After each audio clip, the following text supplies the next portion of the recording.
Today we start with a man with a big project under his belt and with a big project to unfold, which he's going to tell about to us today. Inspiration Mars will bring humans to view Mars with their very own eyes for the very first time.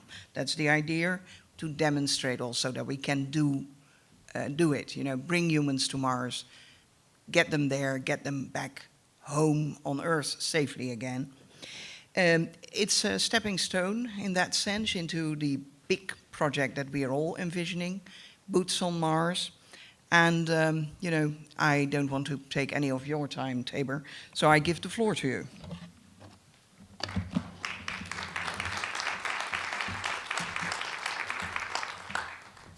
Thank you, Artemis. I think I've got some slides. Sorry for all the noise coming here. Aha. All right.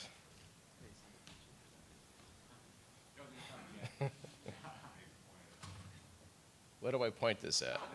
There we go. Brilliant. All right.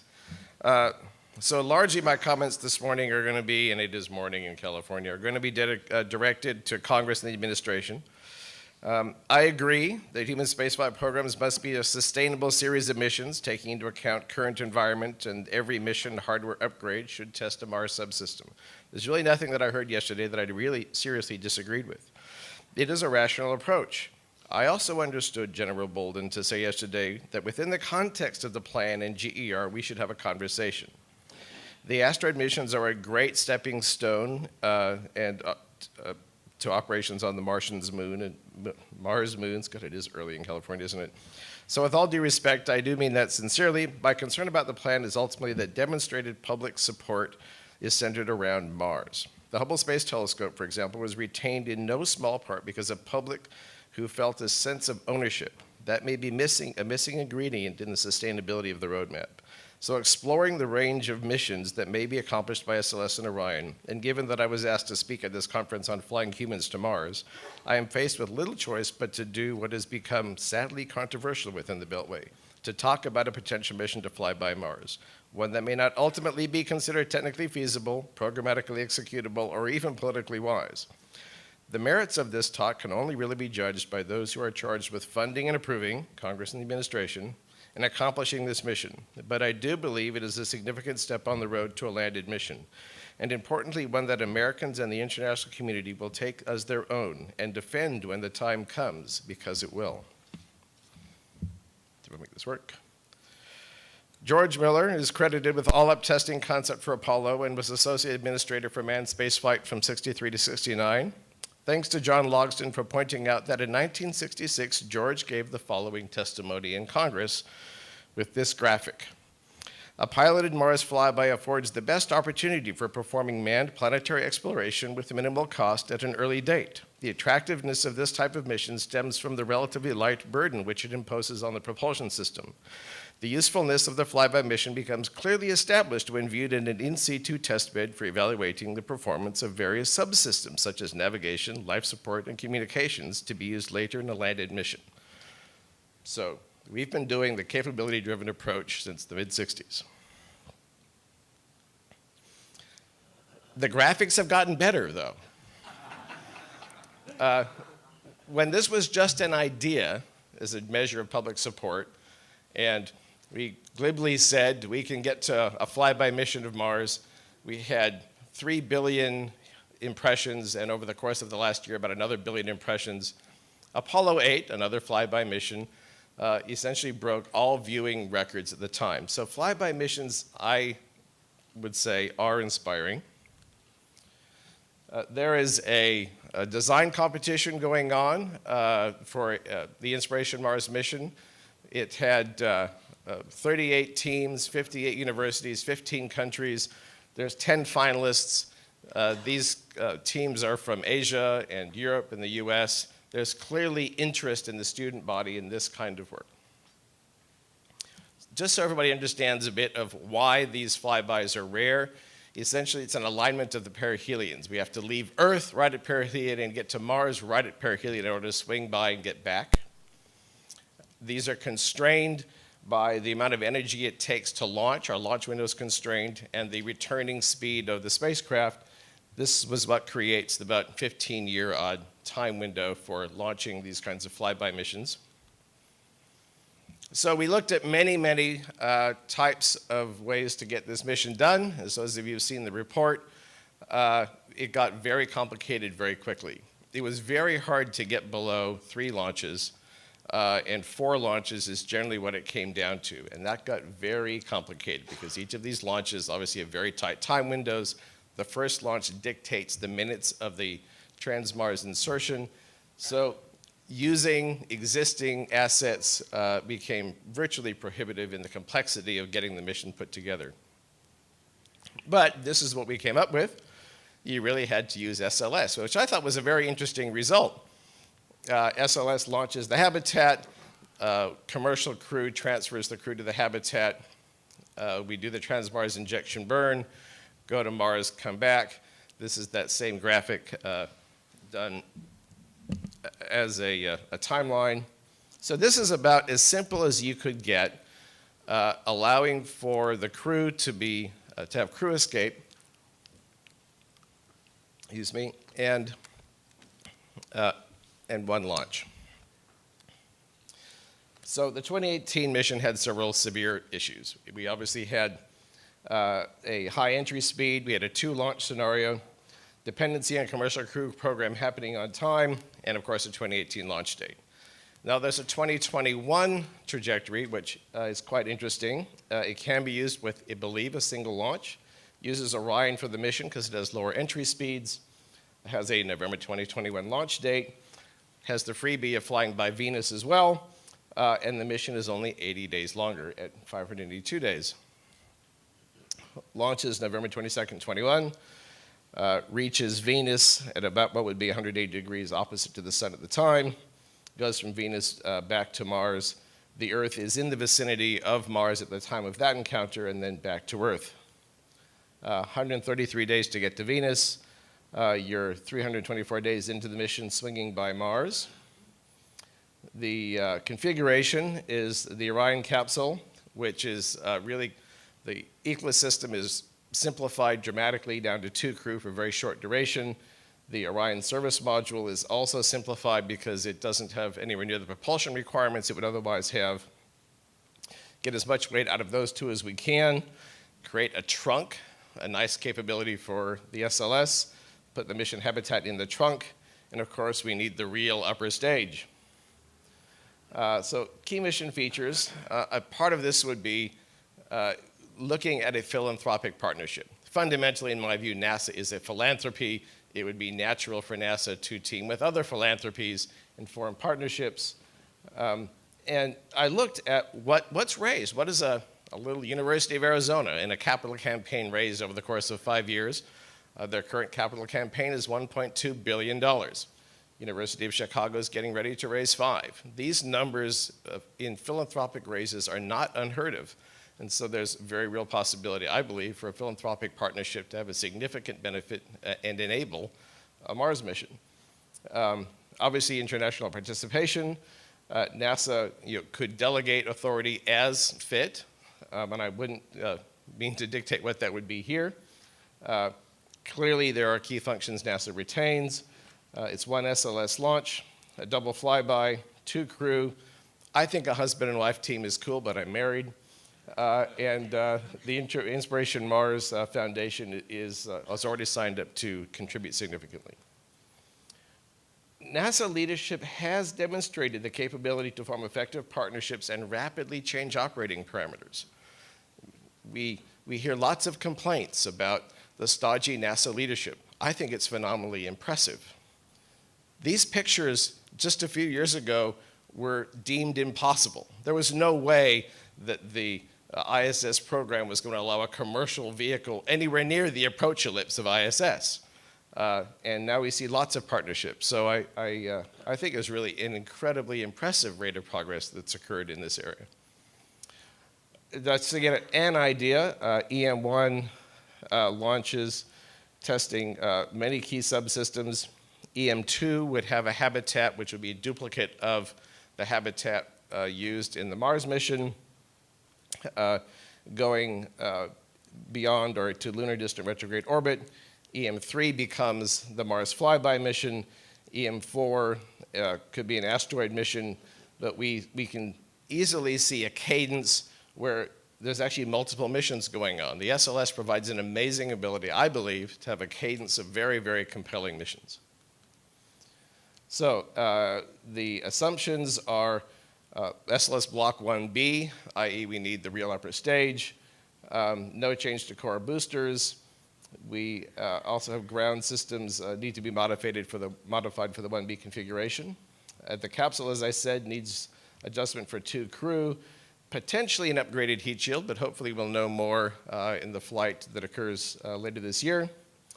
And some significant modifications to the service module, which are mostly reductions in capability.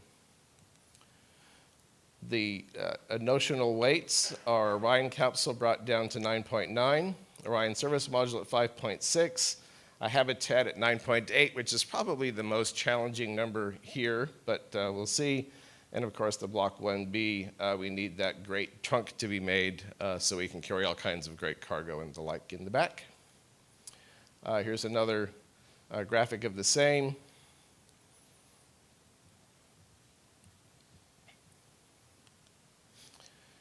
There's a number of possibilities for a habitat. The MPLM fits quite nicely, and then in the 2018 concept, we used the Cygnus PCM as the starting block. As you can see, the MPLM is quite roomy. We have done a series of tests in our lab in Tucson, looking at the 6 fundamental life support systems and running them all at the same time concurrently in the one room in the lab. Those included CO2 removal, CO2 reduction, oxygen production, trace contaminant control, urine processor, that's a urine to wine, and primary water processor. I'm giving a talk later today about all of these. So progress is occurring. The ISS is obviously an incredibly important step. All paths to deep space go through ISS as far as I'm concerned for testing, research, and training. We have now had well over a decade, 14 years of continuous operation with the crew, over 170 EVAs. It's an amazing safety record. Commercial companies are servicing ISS, something that many people call the long shot would never really happen, to say nothing of the ISS program office letting it happen. Building and operating ISS is by any measure an astounding achievement. Of course, technology development is absolutely required for any deep space mission. We will certainly not be on a path to Mars without it. So this is in LEO with a lot of capability. This is after the launch on the way. We get rid of LVSA, do a turnaround and dock a la Apollo, Trans-Mars injection. We have a nice reflector there at the end after we separate from post-TMI injection and head for Mars. A Venus flyby, about 133 days into the mission. Now we're at the closest approach to the sun. Mars flyby.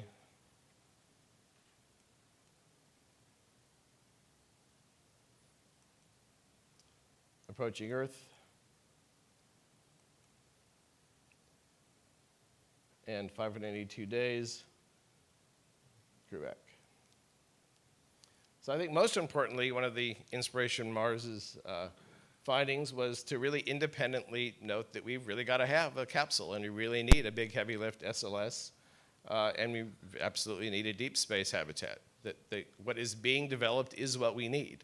And in fact, we worked pretty hard to try to find ways not to use these assets in a, quote, commercial venture, and really could not.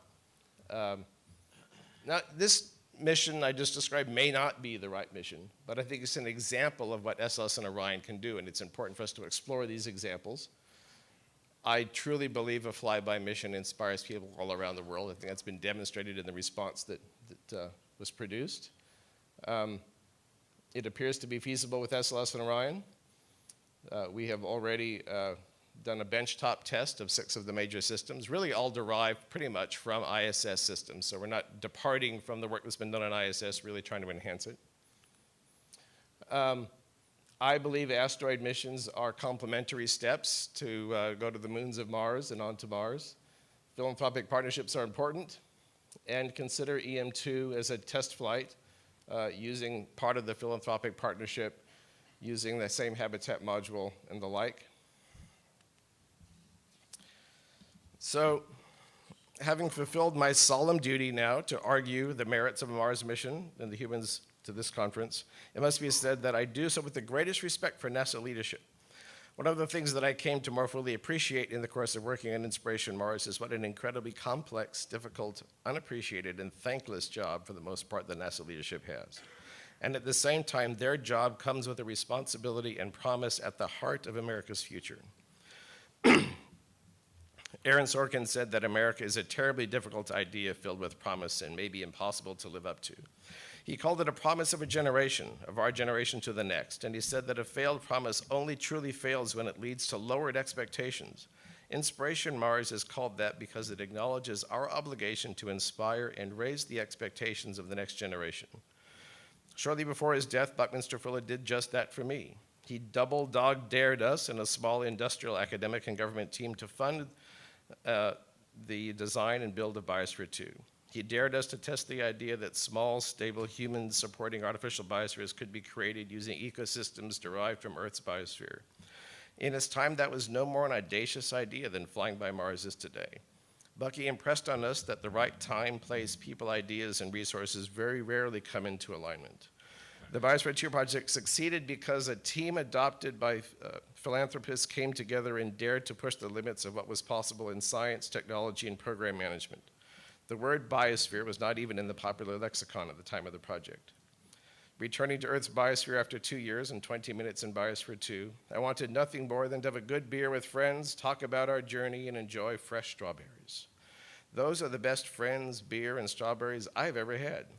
Imagine about 10 years from now, sitting in a bar with a good beer and fresh strawberries, talking with the people who we, all of us here today, sent to fly by another planet, who saw Mars with their own eyes, and Earth as Carl Sagan's pale blue dot.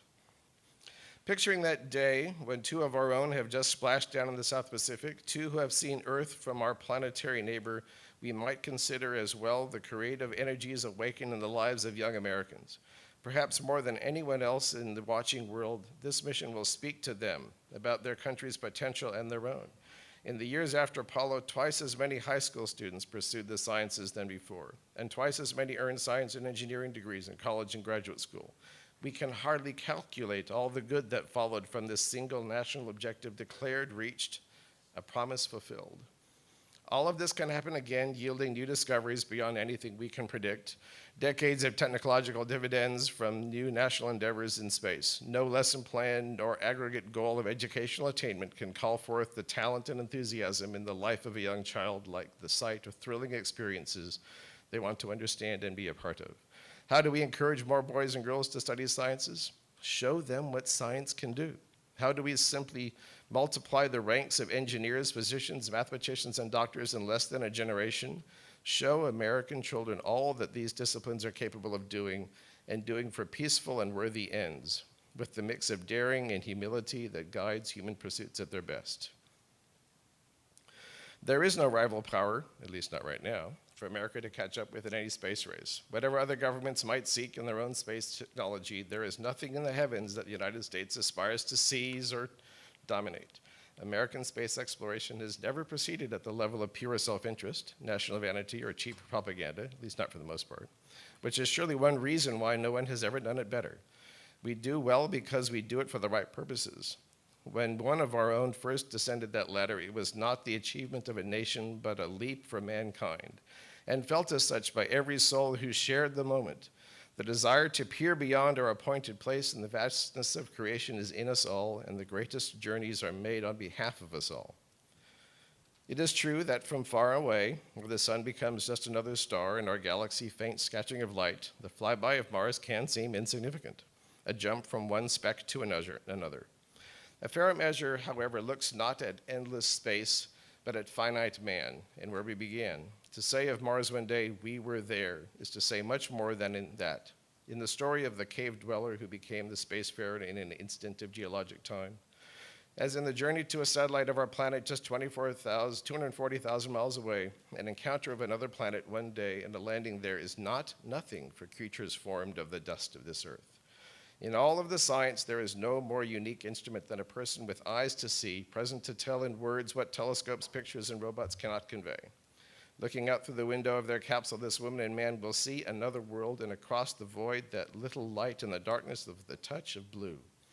All humanity can see within them in the moment, hearing the voices of two people upon the face of the deep, transmitted back in the universal language of awe. It is not just the 60 hours near Mars that justifies the 582 days. It is like breaking the sound barrier. We won't know what challenges the journey to Mars and back holds for people until it's done, nor will we know if it can be done. That's the point of it. When Apollo 8 made its initial pass by the moon in the night of December 24th, it was 68, it was most widely seen event on television. A year of violence and sorrow ended with the shared experience of a lunar sunrise and 3 astronauts reading the opening verses of Genesis. Such moments do not fade quickly from memory, and perhaps the much greater distance from Mars to Earth will give new power to the lesson. How small so many strifes and hatreds can seem, how ungrateful the desire to destroy when this refuge is seen from afar. All of this can come about within a decade, about the time between ringing of presidential vows of a moon landing and the event itself. By chance, this flyby of Mars will occur, and the crew will be headed home just before the 50th anniversary of our last mission to the moon, Apollo 17. And if Americans take on this challenge and all of the opportunities that come with it, we can then greet the Apollo anniversary with more than nostalgia. Commemorations, apart from giving past attainments their due, are also moments of accounting, and sometimes can carry a hint of rebuke. We will have to ask in December of 2022 how we have used the time, where we have journeyed since, and what followed in the President Kennedy's called the greatest adventure on which man has ever embarked.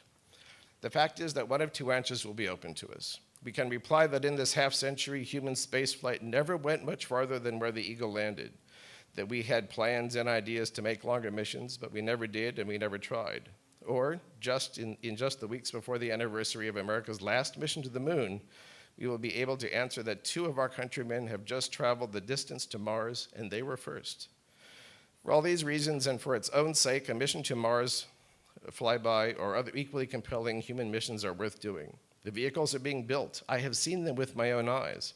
I can just hear Bucky telling me that at the right time, place, people, ideas, and resources can be applied should we dare to say what and when the first human Mars will be. This is a risk in stating it, but it is also a risk in not stating it. It is less important what the mission is than it is the mission we can call our own, an audaciously challenging mission worthy of America, and one that keeps our promise to raise the expectations of the next generation. Thank you.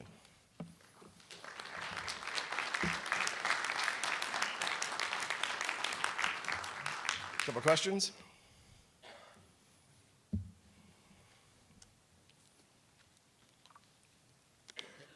Whoops. Taber, thank you. I'm Lou Friedman. Hi, Lou. And I'll be speaking in a couple of minutes. I really appreciated your comments. Speak into it. It's on. Hello? Okay. Just have to get closer. I really appreciated your comments. While I don't subscribe to the actual proposal itself, I think you've provoked some very good ideas, and several of them. One that you've provoked in me is to think about that habitat, just the habitat. Do you think that alone could be a commercial development, kind of like SpaceX built the Falcon 9, it built it and then found the customers for it?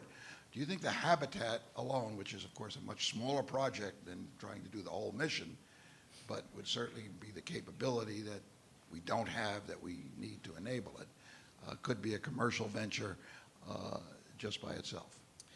I don't see the market for a habitat. I mean, one could certainly argue that there are subsystems within the life support system that Bigelow's module could use. I do see a philanthropic opportunity in a partnership in philanthropy. There are certainly media rights and the like that could go along with it, but I don't see other commercial applications that would justify commercial development of a habitat all by itself, unless it was part of a sort of a space facility of some sort. What's the long lead item in the current Inspiration Mars plan, and how late can you wait to start the mission and still launch in 2021? Do you have to have a decision made during this administration, or can you wait till 2017? I'd like to think we have to have a decision maker in this administration. We had a closed schedule that was made 2018 work, but it meant starting off with an incredible pace. So I think we're very close to needing to make that decision. I'm sure everybody's got their pacing item. I think the upper stage of SLS is certainly one. Life support, near and dear to my heart, is another. And testing that system on station is probably the pacing item, getting a Habitat Module 2 station and tested for long durations.